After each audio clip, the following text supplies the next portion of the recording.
Qué bendición estar con ustedes. Pues, ¿quiénes estuvieron ayer en la noche? ¿Puedo ver sus manos? Sí, hay algunos que están fuera de contexto. ¿Quiénes pudieron venir esta mañana a la sesión? Más pocos.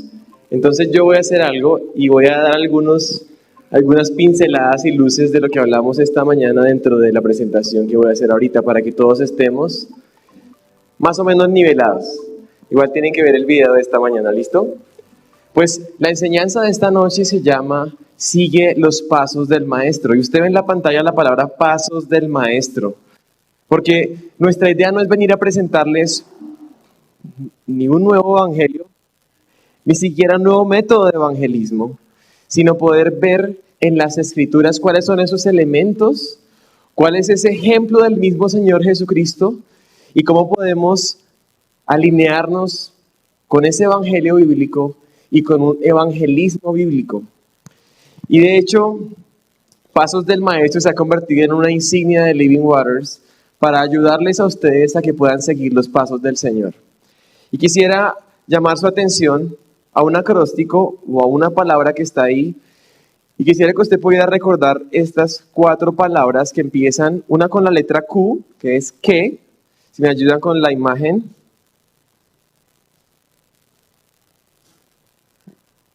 Q, H, J, D. ¿Ven ustedes esas letras que están en azul? Que son las iniciales de esta frase que dice, ¿qué hizo Jesús? Y dijo, Q, H, J, D. Ténganlo en cuenta porque mañana voy a mostrarles cómo esas letras nos van a ayudar a recordar unos pasos sencillos para poder guiar y llevar una conversación evangelística.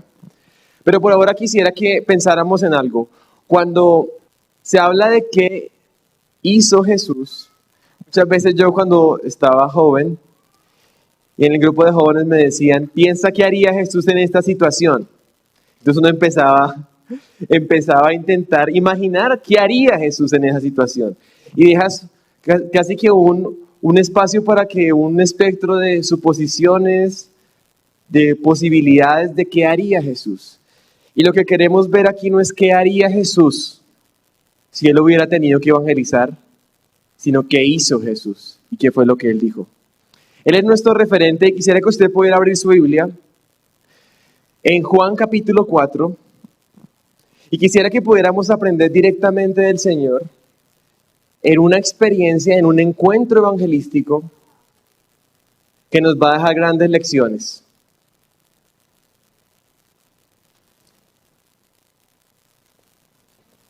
Y en Juan capítulo 4, quería invitarles a leer desde el versículo 3 y vamos a estar estudiando algunas porciones de este pasaje. Es un pasaje que tiene muchísimo contenido, muchísima carne, pero quería traerlo a consideración de ustedes para ver algunos elementos de la forma como el Señor Jesús interactúa con una persona, con una samaritana, y aprender de él. Y miremos el contexto. Dice versículo 3, salió de Judea y se fue otra vez ¿a dónde? Y le era necesario pasar por... Vino pues a una ciudad de Samaria llamada Sicar, junto a la heredad que Jacob dio a su hijo José. Y estaba allí el pozo de Jacob. Entonces Jesús, ¿qué dice ahí? Cansado del camino, se sentó así junto al pozo, y era como la hora. Vino una mujer de Samaria a sacar agua, y Jesús le dijo, dame de beber, pues tus discípulos habían ido a la ciudad a comprar de comer. Y empecemos a poner el contexto de este encuentro que hubo en Samaria. Y la primera cosa que llama la atención es que cuando uno mira el mapa de Israel y uno ve dónde está ubicada Judea y Galilea, ese viaje de ir de Judea, que era al sur, y ir hacia Galilea, que es al norte, no era necesario pasar por Samaria. De hecho, se evitaba pasar por Samaria porque para los judíos los samaritanos eran unos perros, era la palabra que utilizaban para referirse a ellos. Unos traidores de Jehová, unos que se habían mezclado con ídolos, que se habían mezclado con otros pueblos, unos despreciables. Entonces, a pesar de que para los judíos no era necesario pasar por Samaria, de hecho evitaban pasar por Samaria, para el Señor sí era necesario pasar por Samaria. Eso llama la atención. Ahora quisiera pedirle a la persona que está poniendo las diapositivas que no se me adelante, porque yo quería hacer unas preguntas ahí para ver cómo están, pero si ya les da la respuesta por adelantado, entonces me daña mi plan. Bueno, ¿qué tan lejos estaba Judea de Samaria? Yo creo que ya vieron la imagen y ya me dañaron la pregunta. ¿Qué tan lejos?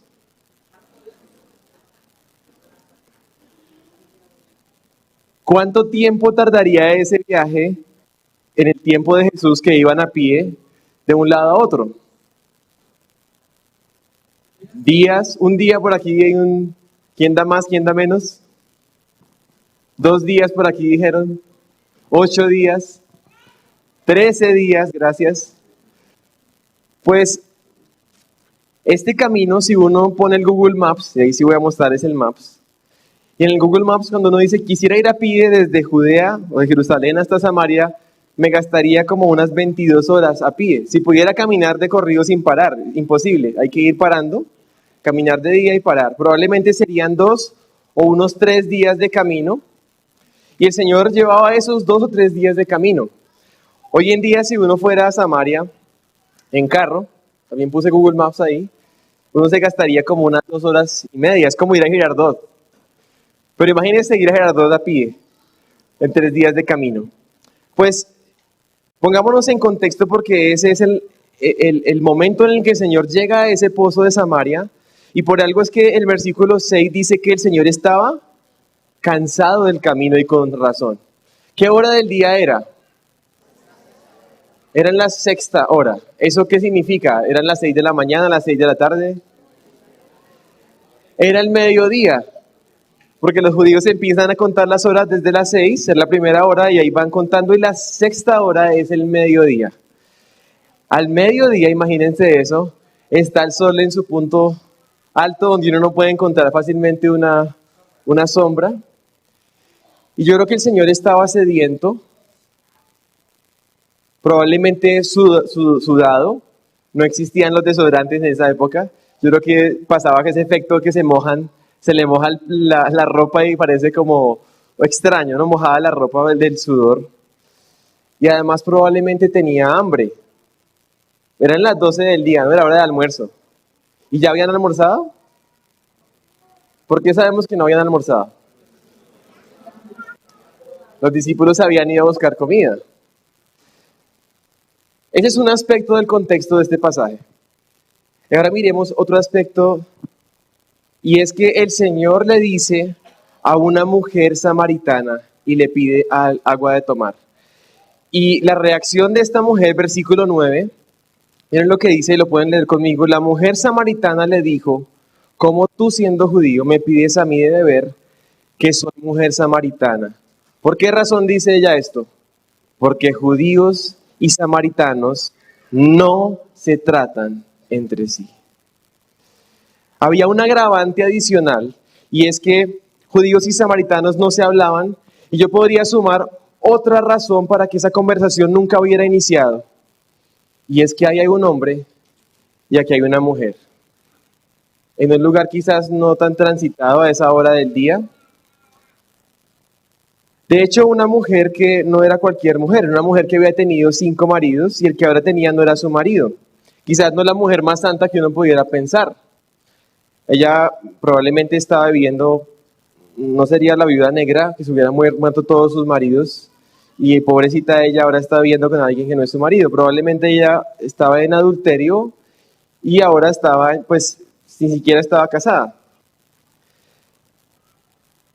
¿Qué iban a pensar del maestro, el rabí, si lo vieran hablando con una mujer samaritana? Y además, ¿qué clase de mujer? ¿El qué dirán?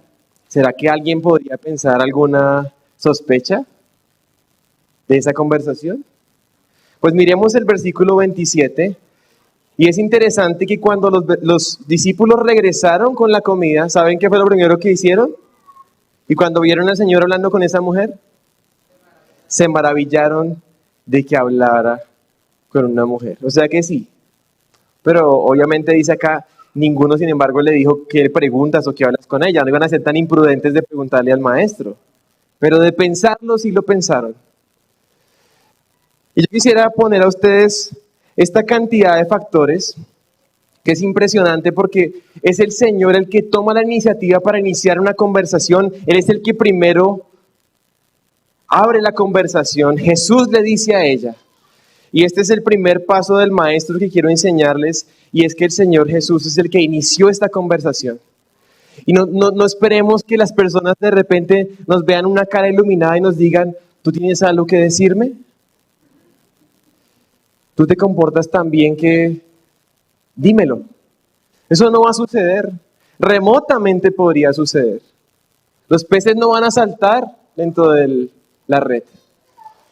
Entonces vemos aquí el ejemplo del Señor Jesús que a pesar de tantos factores en contra, como el cansancio, como el hambre, como el calor, como barreras sociales, étnicas, de género, del qué dirán, aún de lo pecador que puede ser la persona, qué van a pensar de mí. Y muchas veces nosotros nos ponemos esa cantidad de barreras para no iniciar una conversación. Siempre hay una excusa. Voy de afán, tengo tiempo, tengo hambre. Además, si le hablo a una persona va a pensar que lo estoy pretendiendo, que van a pensar si me ven hablando. O de pronto si le hablo a alguien va a pensar que lo voy a robar porque aquí todo el mundo piensa que lo van a robar. Entonces, y tenemos una cantidad de prejuicios.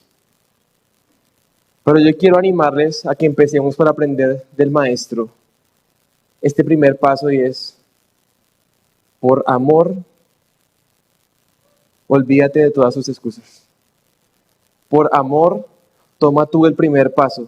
Por amor, arriésgate a una conversación a pesar de todo lo que puedan pensar, o aún la misma persona pueda pensar, porque la mujer misma, ella misma también se extrañó de ese Jesús.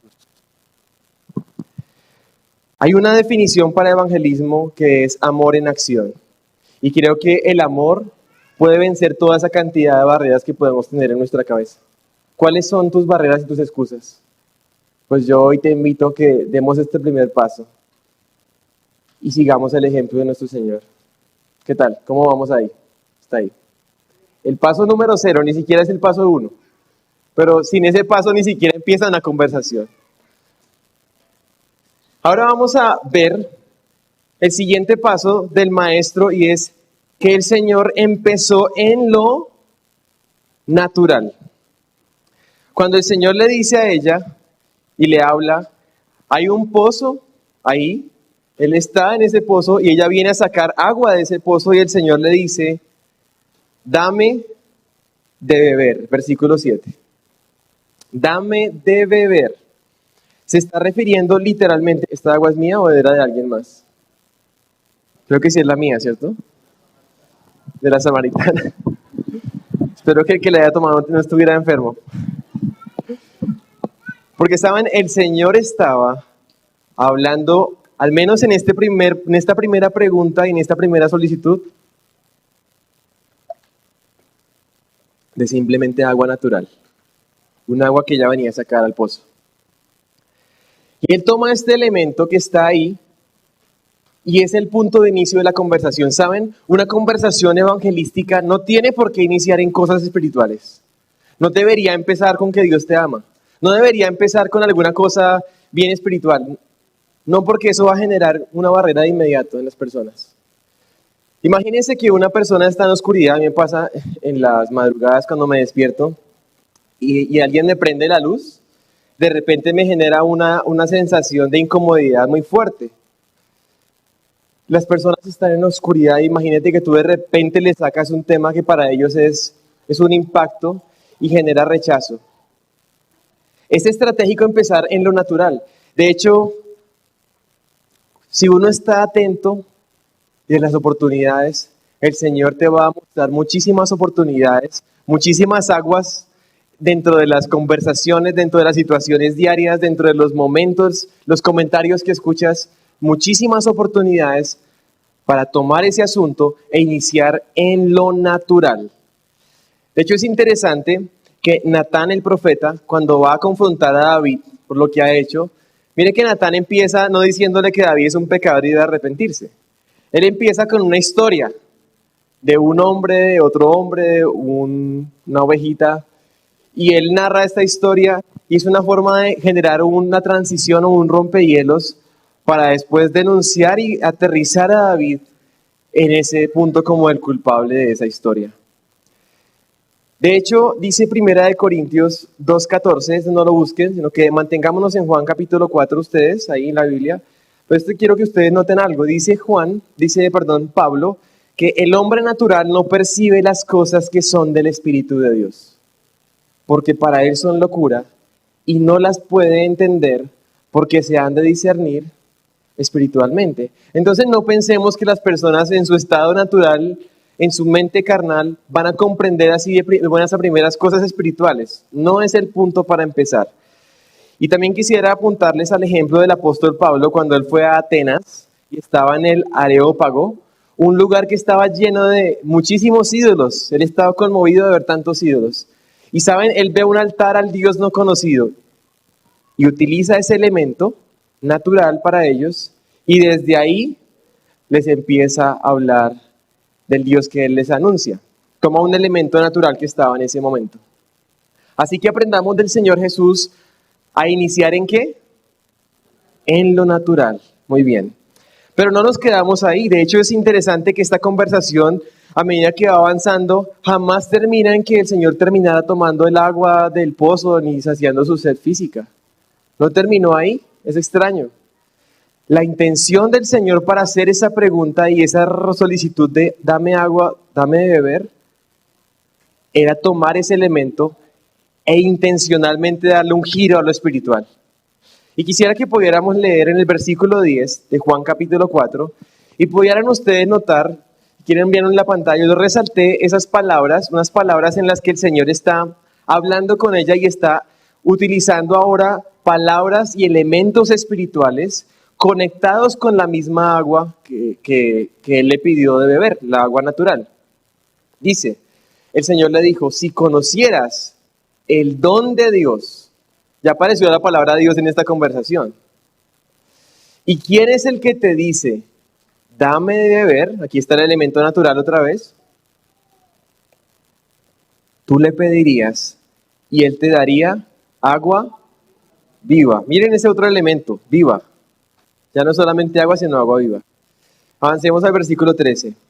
Respondió Jesús y le dijo, cualquiera que bebiere de esta agua volverá a tener sed, mas el que bebiere del agua que yo le daré no tendrá sed jamás, sino que el agua que yo le daré será en él una fuente de agua que salte para vida eterna. Mira dónde va la conversación y dónde va lo que el Señor está diciendo. Empezó en el agua para beber y ya va en la vida eterna. Entonces aquí hay una intención y quisiera animarles a que ustedes puedan ver oportunidades de empezar en lo natural y girar a lo espiritual. El Señor les va a dar la creatividad para hacerlo. Seguro que sí. Pero tengamos la intención de hacerlo. Es interesante que la mujer le dijo al Señor, ante esa oferta de un agua que no me volvería a dar sed jamás, un agua para vida eterna, ¿quién no va a querer esa agua?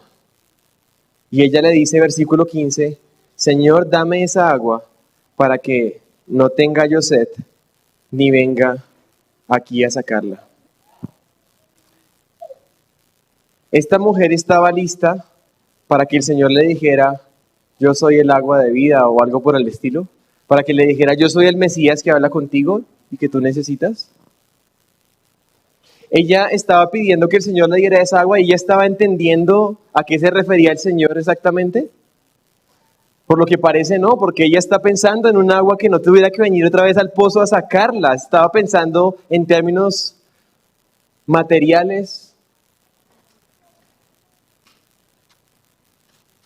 Y lo que me llama la atención es que el siguiente versículo, el versículo 16, la respuesta del Señor es un poco perturbadora porque yo digo, ¿qué tiene que ver este tema con lo que venimos hablando y con el agua? ¿Qué tiene que ver este tema con esta conversación? Y en el versículo 16, el Señor trae a la mesa y a la conversación un tema que debía estar oculto y que nadie tenía por qué mencionar, ni tenía por qué salir en esa conversación. Pero el Señor es tan intencional en traer ese tema, dice versículo 16, ve, llama a tu marido y ven acá. Señor, ¿por qué tienes que hacer esta solicitud? ¿Por qué precisamente esta solicitud? ¿Qué tiene que ver esto? Y la mujer queriendo dejar el tema ahí, de esto no se trata ni no se habla, dice, no tengo marido. Tenía razón, el Señor le dice, bien has dicho, no tengo marido. Y digo, Señor, ¿por qué tienes que ir al fondo de este asunto? Ella quería dejar la conversación ahí, no tengo marido. Pero el Señor le dice, sí, porque 5 maridos has tenido, el que ahora tienes no es tu marido, esto has dicho con verdad. ¿Por qué haces esto, Señor? ¿Tú quieres condenar a las personas? ¿Quieres hacerlas sentir mal? ¿Quieres acabar de hacerlas sufrir porque ha sufrido tanto con esos maridos? ¿Por qué traes este tema? Porque si él no hubiera traído este tema, ¿saben? Ella no estaba preparada para entender a qué se refería el Señor con esa agua de vida que la iba a saciar y de la cual no iba a volver a tener sed jamás. Si el Señor no traía este tema del pecado, que es el siguiente paso del Maestro, ella no habría de entender por qué ese Jesús es el Salvador, el Mesías, que ella necesitaba. Y el Señor lo hace porque el Evangelio es un llamado para creer, pero también para arrepentirse. Eso lo hablamos ayer, ¿recuerdan? Las primeras palabras del Señor Jesús en Marcos que él predica es: el reino de los cielos se ha acercado, arrepiéntanse y crean en el Evangelio. Así que es necesario sacar a flote el tema del pecado personal, por amor. Por amor. A veces la gente dice, no, usted más bien no los ama porque les está trayendo a la luz ese temita que nadie quiere tratar. Sí, por amor lo haces. Amamos lo suficientemente a los perdidos como para guiarles a una conversión genuina, como para ayudarles a ver su necesidad del Salvador.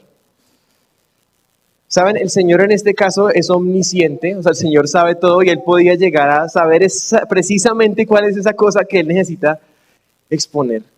Yo no sé si aquí hay alguien que tenga esas habilidades, pero yo les voy a enseñar una forma y un secreto, lo hablamos esta mañana, que en Living Waters llamamos el secreto mejor guardado del infierno. Una herramienta poderosa y un arma que el Señor nos ha dado para traer a la luz este asunto sin necesidad de tener alguna revelación especial como el Señor Jesús la tenía de esta persona o de las personas. Pero eso lo voy a dejar para contárselos un poco más adelante. Los que vinieron esta mañana no digan nada, por favor. Porque todavía los que no estuvieron no saben cuál es ese secreto mejor guardado del infierno. Pero lo voy a revelar más adelante. Seguimos avanzando y la respuesta de ella en el versículo 19 es interesante porque ella, a pesar de que en un principio no quería traer este tema a la conversación y el Señor la expone, en lugar de decir, no, eso no es cierto, porque de hecho hay personas, si ustedes se han encontrado con esas personas, que ya están descubiertas, o sea, ya están en evidencia y aún así siguen negando todo. Siguen diciendo que no, que ellos no fueron. Y yo creo que esta persona hubiera podido decir, no, pero tú, o sea, ni siquiera me conoces, yo podría decir, haberlo negado. ¿Cómo podría Jesús revertirla si no se conocían? Pero esta persona empieza a ver algo especial en el Señor y empezamos a ver una actitud de ella hacia Cristo en la que no por una barrera, sino ella reconoce que Él es un profeta. Ella reconoce que Él es alguien especial y es interesante porque esa conversación tiene muchos más elementos que les queda de tarea de leer. Ellos hablan de en dónde se debía adorar. Ella hablaba del Mesías vendría de los judíos. Se debía adorar aquí, se debía adorar en este monte.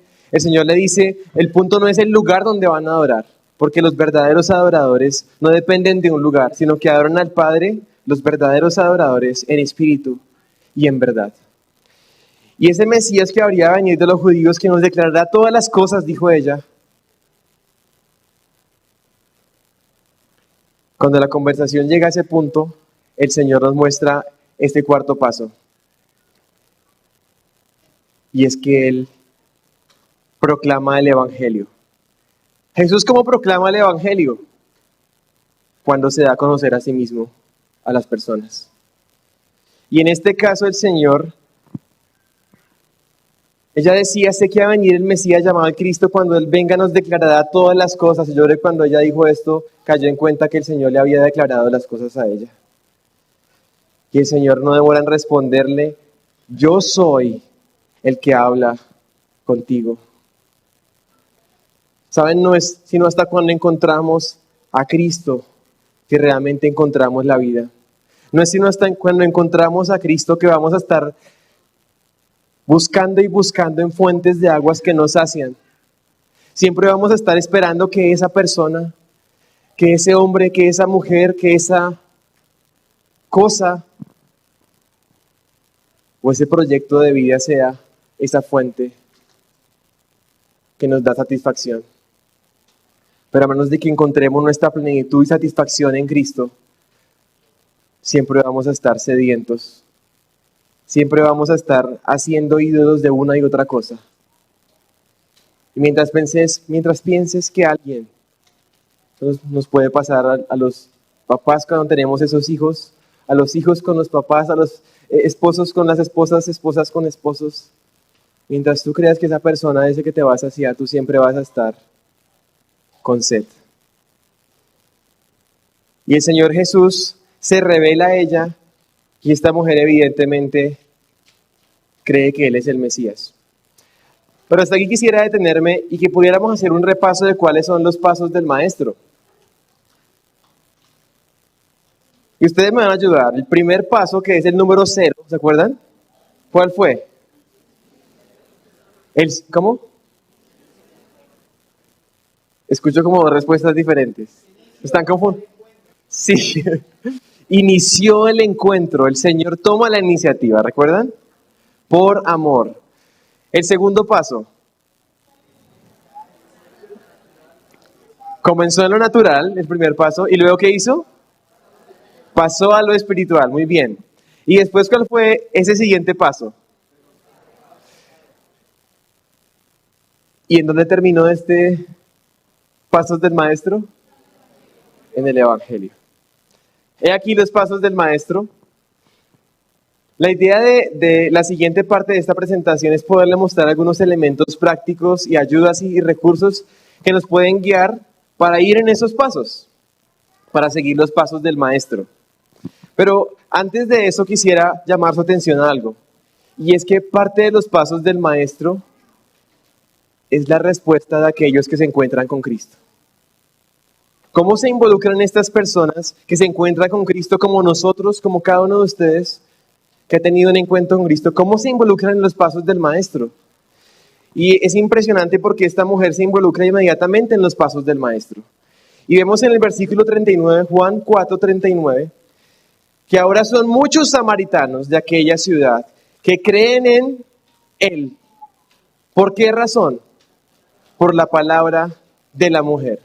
He aquí a una mujer que ahora está involucrada en los pasos del Maestro, porque está dando testimonio de aquel que es el Mesías.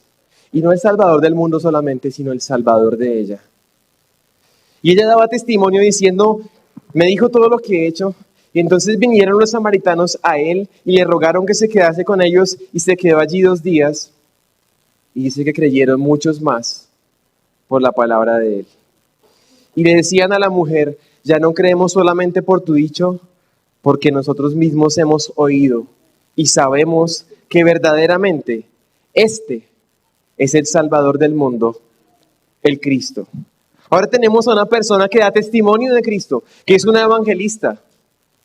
Y muchos creen por la palabra de esta mujer. Así que involucrémonos también en este ejemplo de esta mujer para dar testimonio de Cristo. Ahora quisiera poder mostrarles algunas herramientas de esta primer parte, de lo natural a lo espiritual, ese giro natural a lo espiritual. ¿Cómo hacerlo? Ya les comenté que en una conversación, en una situación, en un momento, en un lugar, puede haber muchas oportunidades. Y también quiero decirles algo, que uno puede crear las oportunidades para esto. Y aquí los rompehielos o los tratados evangelísticos juegan un papel muy importante. Normalmente los tratados evangelísticos o los folletos evangelísticos casi que tienden a ser elementos que no sirven como rompehielo, sino que son como para entregar y tienen un mensaje. Pero yo quiero apuntarles a ustedes a que existen cierto tipo de tratados evangelísticos y Living Water lo está diseñado así precisamente por esto que les estoy diciendo, porque deben servir como una forma de romper el hielo, es decir, una forma de iniciar en lo natural y que me permitan girar a lo espiritual. Ese es el propósito de los rompehielos y tienen una función inigualable para lograr esto. Y quisiera mostrarles algunos de estos. Uno de ellos, probablemente el más famoso, yo creo, de Living Waters y el más utilizado por las personas es el billete de $1.000.000. Este billete que yo tengo aquí está bastante grande. No sé quién tiene un cambio para un billete grande. Bueno, esta es una versión gigante para un auditorio como ustedes, pero estos billetes vienen en tamaño de la billetera, precisamente. Y el dólar es, pues, una moneda universal, y esto representa ¿cuánto dinero? ¿A quién no le llama la atención la plata? Muchos. Cuando yo regalo estos billetes, la gente inmediatamente abre los ojos y llama la atención en aspecto natural del asunto. De hecho, algunos los toman y se los llevan como si fuera casi como un amuleto. Pero bueno, entonces aquí está un elemento natural y esto puede dar pie para una conversación. Imagínate qué no harías tú con $1.000.000 o has visto un billete de esta denominación. ¿Y sabes cuál es la pregunta de $1.000.000? ¿Qué tamaño de pregunta? Si tú murieras hoy, ¿tú serías salvo? Entonces, en ese momento, ¿qué hice? Con una pregunta, como la del Señor Jesús, estoy haciendo una transición a lo espiritual. Obviamente estoy a puertas de una conversación evangelística con muchos más elementos que mañana queremos enseñarles, pero a menos en esta primera parte de empezar en lo natural y cambiar a lo espiritual, el rompehielos ya me ayudó. Puede ser que la persona diga, yo no creo en el cielo, o yo iría al cielo, o no sé qué, ni siquiera se ha pensado en eso, bla, bla, bla, pero nos dio, ya estamos un paso adelante. Hay otro rompehielo que me gusta muchísimo. Aquí también lo tengo en versión gigante, pero hay una versión para el bolsillo, para la billetera. Y esta es una ilusión óptica. Y ustedes van a ver las tarjetas y me van a decir cuál tarjeta ven más grande, si la verde o la roja. ¿Listo? Ahí va. ¿Cuál ven más grande?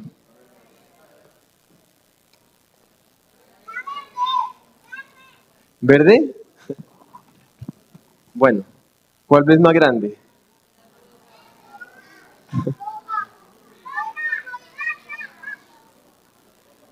¿Qué pasó aquí?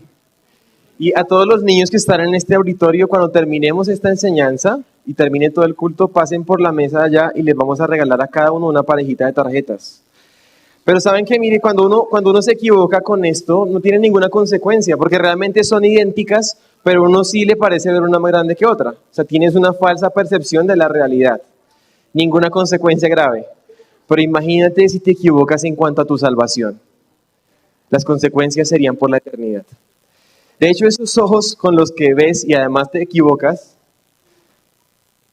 que son tan valiosos, imagínate cómo sería vivir sin ojos. ¿Habría un valor que pudieras darle a tus ojos como para vendérmelos? Creo que nadie en su sano juicio vendería quizás un ojo por una emergencia, pero los dos ojos no creo. Y cuando el Señor Jesús dice, aun si tu ojo te es ocasión de caer, mejor es que te lo saques y que no se pierda tu alma y más bien pierdas un solo ojo. Eso que está diciendo el Señor, tu alma vale infinitamente más que tus ojos. ¿Has pensado en esto? De hecho, el Señor Jesús dijo de que le aprovecha a un hombre si gana todo el mundo, pero pierde su alma. Todo lo que pudiera ganar en este mundo no vale nada comparado con su alma. Y hablando del alma, ¿tú crees que si tú murieras hoy, tu alma dónde terminaría? Entonces, mire cómo hice este primer paso. Estoy a puertas de seguir hablando, pero por ahora solamente estoy mostrándoles cómo empieza lo natural y voy a lo espiritual. Y así hay otros rompehielos que les dejo de tarea para que puedan conocer. La caricatura del señor Buena Gente, Don Bueno, esta mañana hablamos de Don Bueno, para que vean el video. También hay otra que se llama La Prueba TEA, que es un cómic, así como de este estilo de 8 cuerpos, que sirve para llevar una conversación con una persona escéptica. Y lo que quiere mostrar la prueba TEA es a través de unas preguntas de sentido común, muy sencillas, dejar en evidencia que la verdadera razón para el ateísmo no es intelectual, sino que el problema es moral. Esas son las verdaderas razones. Y un ateo no quiere encontrarse con Dios por la misma razón que un ladrón no quiere encontrarse con la policía. Y obviamente deja la puerta para llevar una conversación hasta el Evangelio. Este tratado, La fe es para gente débil, respondiendo a las 10 objeciones más comunes al Evangelio, es otro tratado también, que trata esas 10 objeciones comunes, como la religión causa la mayoría de guerras, o el sufrimiento prueba que no hay Dios, o no hay evidencia de Dios, o la iglesia está llena de hipócritas. La fe es para gente débil. Dios no crearía el infierno, o Dios no me mandaría al infierno por no creer algo. No hay prueba de que Jesús existiera. Hay atrocidades en la Biblia, o simplemente soy feliz como yo soy y no tengo necesidad de Dios. Y así por el estilo ustedes van a encontrar muchas herramientas para que puedan iniciar en lo natural y cambiar a lo espiritual. Quisiera también mencionarles que hay algunas, de hecho, para descarga gratuita en nuestra página web, como una encuesta de evangelismo puerta a puerta, como un estilo encuestador, donde se aborda a las personas para responder unas preguntas de opinión de cómo está la comunidad. La inseguridad, cómo está la seguridad, cómo está el barrio, si hay gente buena o gente mala en el barrio, si usted es de los buenos o de los malos, y si te consideras una buena persona, y así. Entonces uno va llenando la encuesta, y es muy intuitivo, muy natural, y va llevándonos a una conversación para el Evangelio.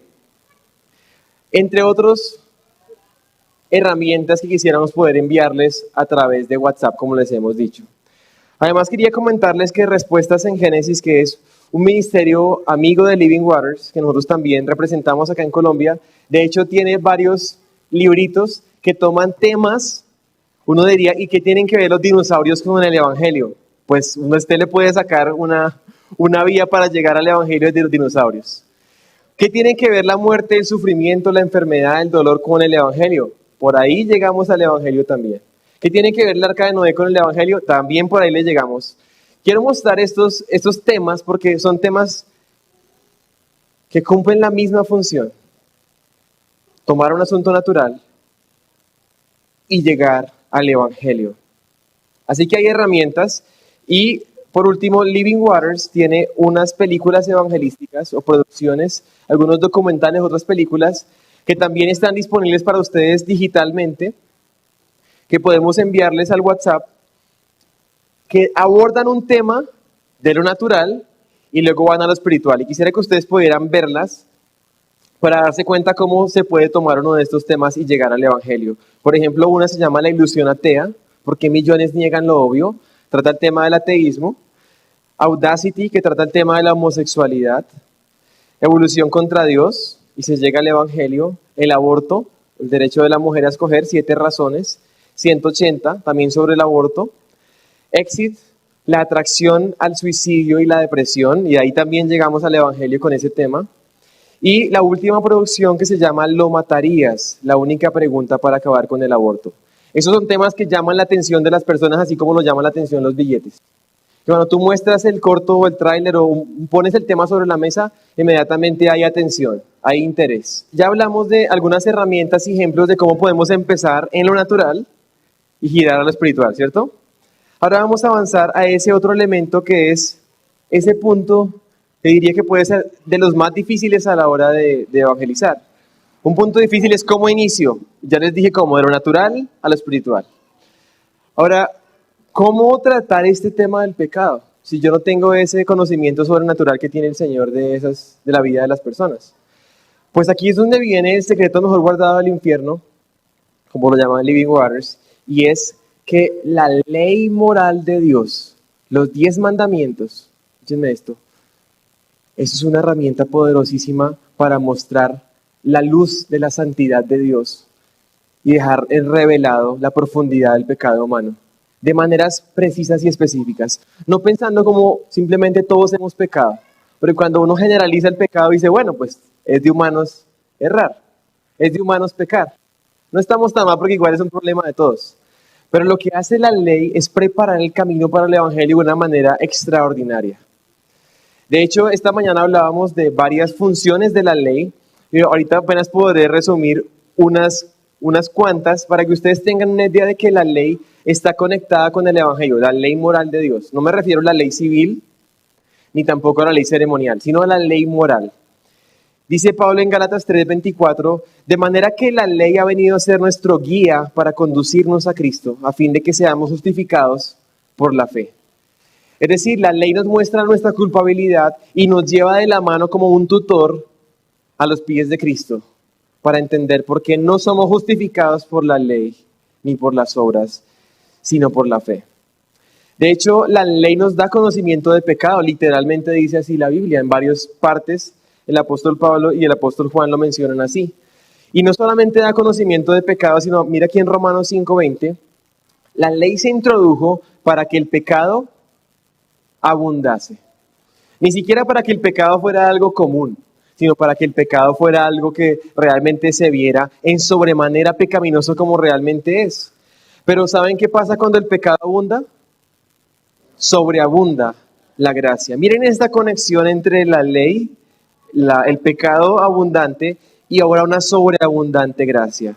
Yo me atrevería a decir que una persona no va a poder entender la gracia en toda su magnitud hasta que no tiemble ante una justa y santa ley, ante un Dios santo. Y la ley prepara el camino para el Evangelio. De hecho, hay un tratado, se lo voy a mencionar en este momento, no lo mencioné ahorita, que es Albert Einstein, que es un tratado para niños.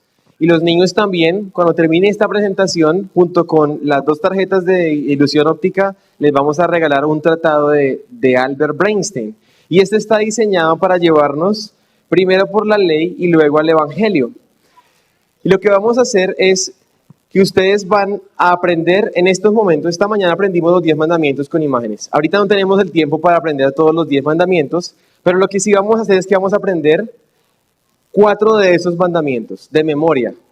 Y eso se va a convertir en una herramienta evangelística poderosa para usted. Ya va a ver cómo se va a convertir en esto. Y usted va a recordar así fácilmente porque es un conteo regresivo. Empezando en el 9. 9, 8, 7, 6. Un conteo regresivo, ¿listos? Esos 4 mandamientos en ese orden los vamos a aprender y los vamos a utilizar a la hora de evangelizar. Mañana van a ver cómo todo esto encaja, pero por ahora entendamos que esa es la herramienta que tenemos y que el Señor nos ha dado para iluminar la justicia y la santidad de Dios que expone el pecado y prepara para el Evangelio.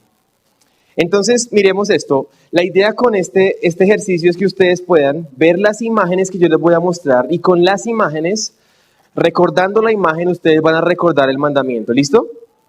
Este es un juego normalmente hecho para niños. Los niños son muy pilos y también van a ser parte de esta memorización. ¿Listos? No nos dejemos ganar adultos porque no podemos quedar mal. ¿Listo? Ahí vamos entonces. Vamos a empezar con el número 9. Observen la imagen.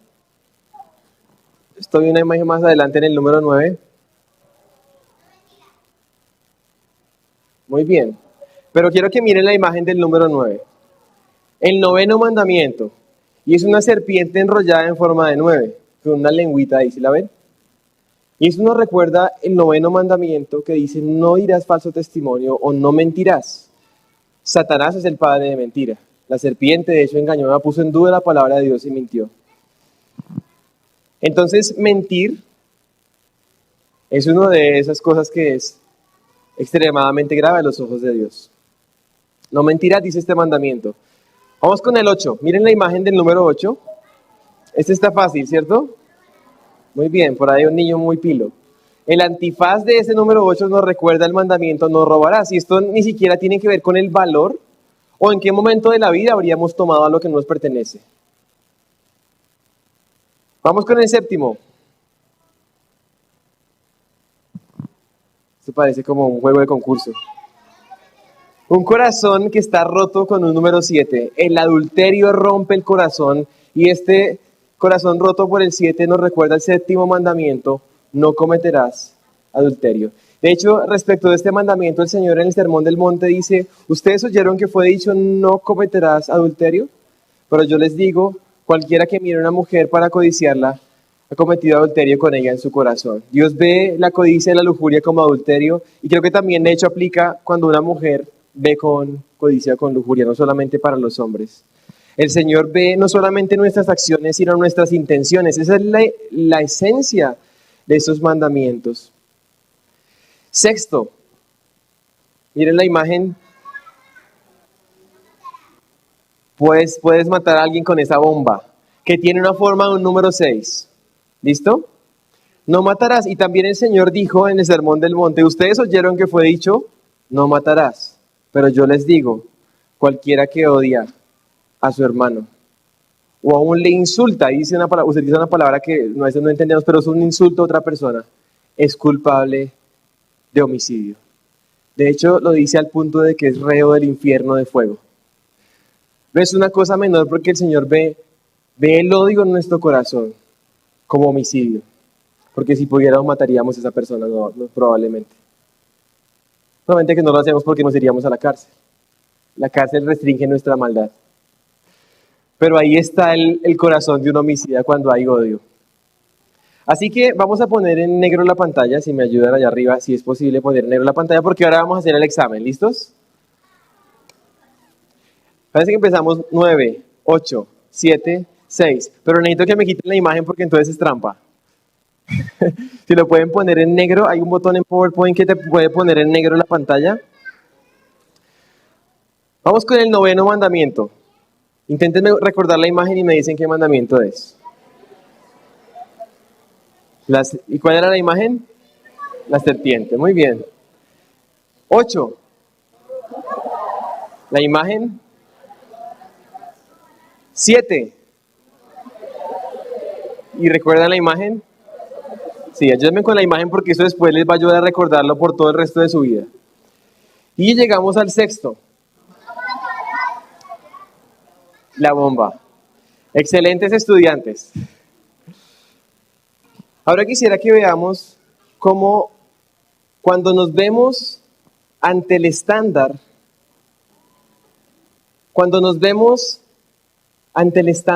¿sabe qué queda al descubierto? La realidad. Que seré encontrado delante de Dios un mentiroso, un ladrón, un adúltero de corazón, un homicida en el corazón. Y ahí voy en 4, pero puedo seguir adelante. Un deshonrador de los padres, un codicioso, un idólatra, un blasfemo. Y si Dios es justo, y esa es su justa y santa ley, yo terminaría culpable.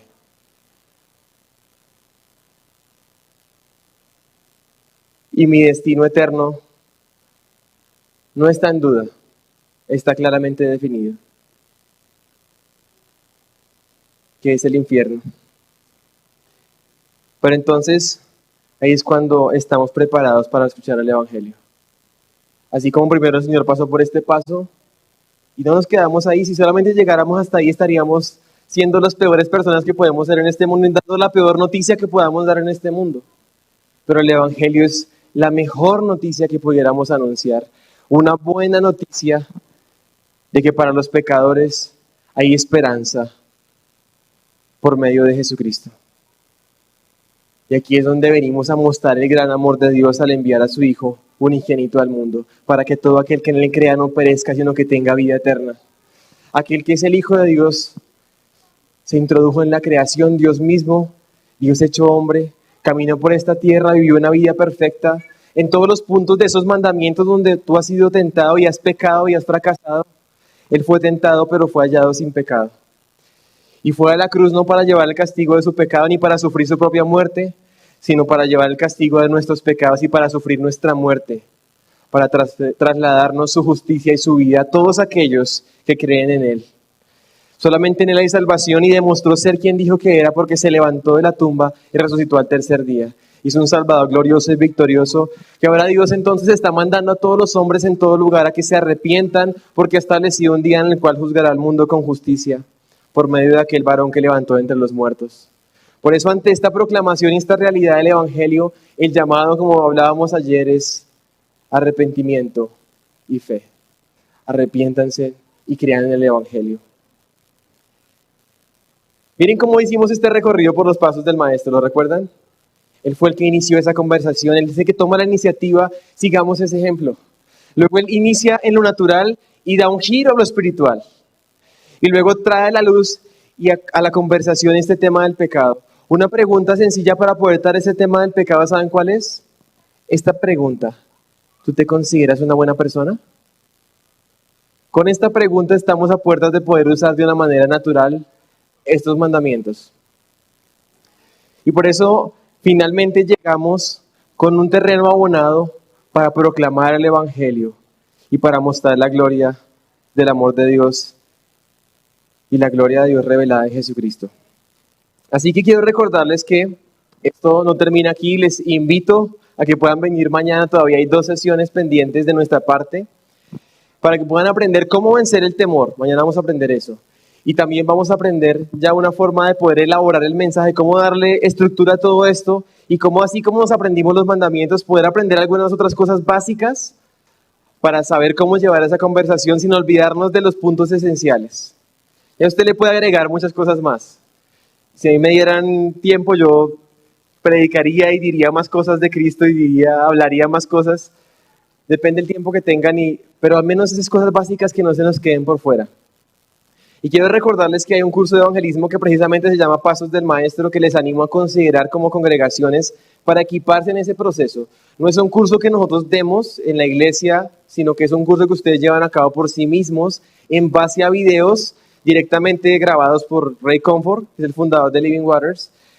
Y con una guía de estudio ustedes van en un proceso de 8 semanas, o sea, 2 meses, en el que van poco a poco ganando compasión por los perdidos, venciendo sus temores y practicando un evangelismo que glorifica a Cristo y que quiere seguir sus pasos.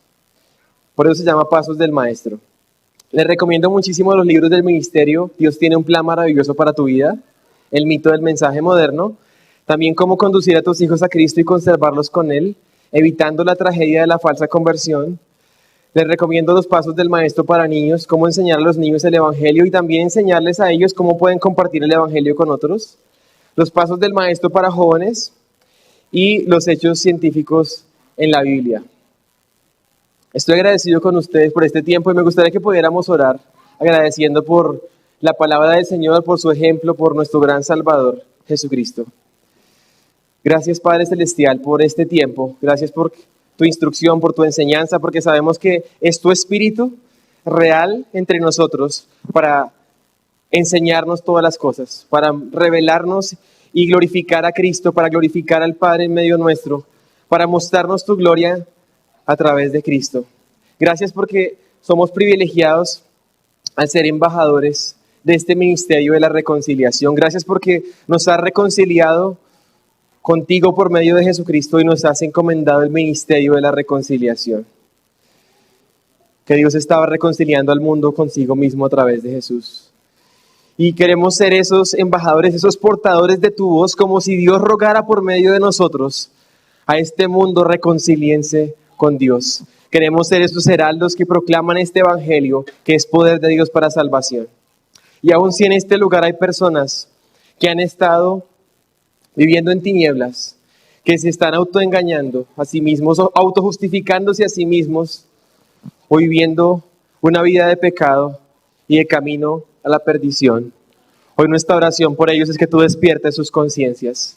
Ellos puedan quebrantar sus vidas delante de tu santidad y rogar y clamar al Dios misericordioso y compasivo que eres tú. Poner sus ojos en Jesús, su confianza en Cristo, el gran Salvador que necesitamos todos, los pecadores.